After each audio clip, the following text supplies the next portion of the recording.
What's up, everybody? In today's video, what I want to cover is why the agency model is broken and the traditional methods are broken.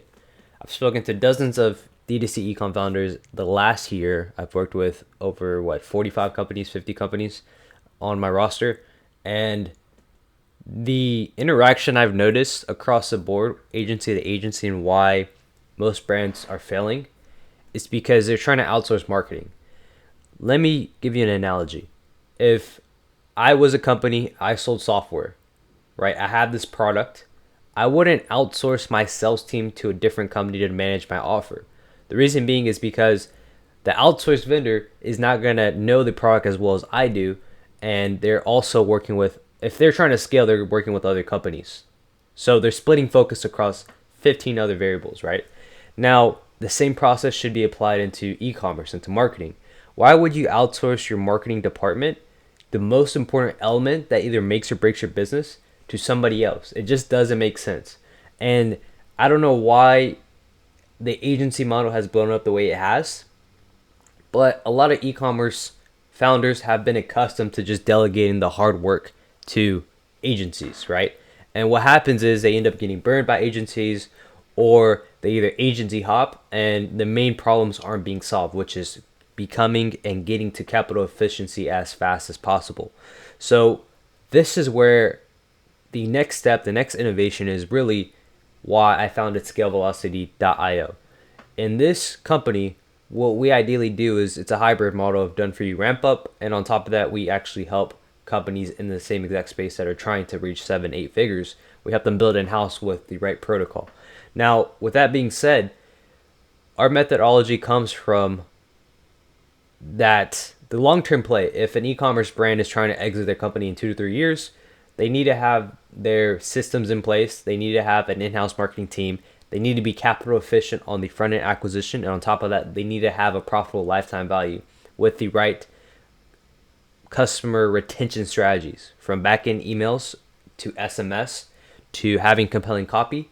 And the main important factor is having the growth consultant in their business, or a fractional CMO in their business, that can constantly come up with new offers, that can analyze this data and set forth the North Star, but also having the ability to now hire a team of 6 to not only have paid media buyers to analyze the whole entire data and set up campaigns across Facebook, Google, TikTok, and some other ad channel, or even let's say a Pinterest.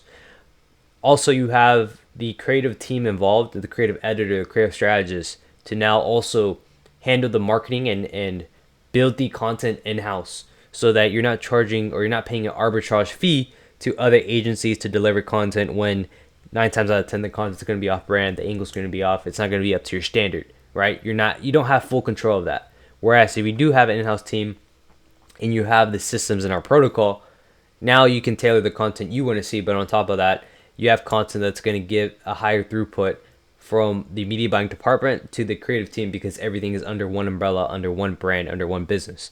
Now, agencies are good to a certain extent to ramp you up. Let's say if you're balancing a bunch of stuff and you don't have the expertise on Facebook or Google or TikTok, and you're trying to scale, and as mentioned, you lack the capacity to do it as a founder. Well, then this is where, okay, agencies are great to an extent, but the long-term play is always to build in-house so that you can profitably exit your business for a higher multiple.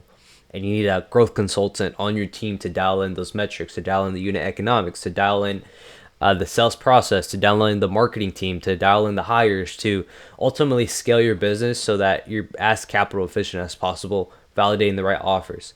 So with that being said, this is the direction we're moving, and I'm kind of leading the evolution to this kind of new hybrid model, so that the end consumer is beneficial, so that the agencies are understanding the methodology, and this relationship from us to now the clients we onboard is built on solid foundation, with the end goal in mind of getting them to exit. So with that being said, I just want to keep this video very lean, very boutique about the strategies going into 2023, and why it's super important that each e-commerce founder builds in-house, and laying down the roadmap of how we're going to actually get these clients to that point. So with that being said, if you're trying to scale your company in the next 2 to 3 years and you're trying to exit with being as capital efficient as possible, you can look at our white paper down below. You can check in and you can look at my website of our protocol. You can look at the clients who we've already worked with, who we've helped, what the performance looks like from a creative standpoint to the media buying elements to it. And ultimately, you have all the resources needed to where I wrote out a 30-page document, and you can follow that step by step, and that can get you to capital efficiency. And on top of that, that should be a free resource that you have access to. So with that being said, I'll see you guys in the next one.